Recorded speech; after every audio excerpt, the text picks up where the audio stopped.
There's zero progress in these things for the reasons I mentioned, because there is no substance in these proposals. In Europe and the United States, we are unable to get the financing for infrastructure we need here. China is different. China has the financial resources. It has the technical capacity, engineering capacity, and the intention and willingness to deliver these projects to these nations. And it has happened.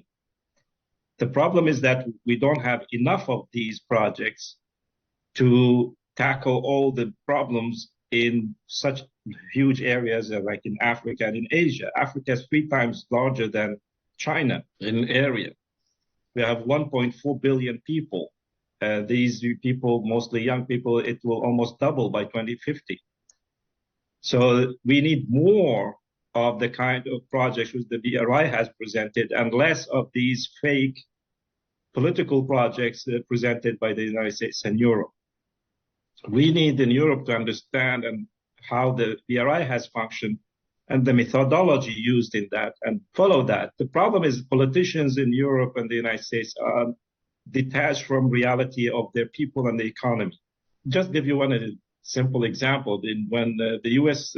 State Secretary Rex Tillerson was visiting Africa, that was under Trump, there was this standard joke which said that Rex Tillerson, he landed in an airport in Africa, which was built by China. And then he took a road in the capital of that country. The road was built by China. And then he went into a building, a conference building built by China, just to warn Africans not to work with China. It's not really a joke, because this happened last year, or earlier this year, when the U.S. Treasury Secretary, Finance Minister Janet Yellen went to Zambia to convince the Zambians that they should not take loans from China to build infrastructure because they will be in a debt trap. Now, where did Janet Yellen land when she arrived to Lusaka?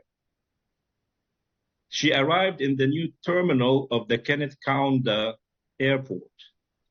It was built by a Chinese company with a loan from Chinese Export-Import Bank. Without that airport, Janet Yellen wouldn't be able to have a comfortable journey into Zambia. So those politicians, they don't really see the reality under their feet.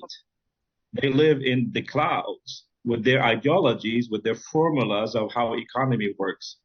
And they don't think about the people.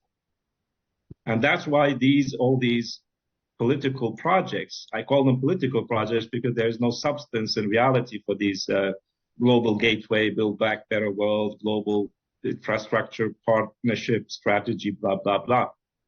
There is no substance because the politicians who present them, they know nothing about economics. They know very little about geography. President Biden in the G20 summit, he also talked about another project. He said, we will connect Africa from the Atlantic to the Indian Ocean, from Angola to Zambia to Tanzania with a railway. I said, wait a minute, that was already built by China.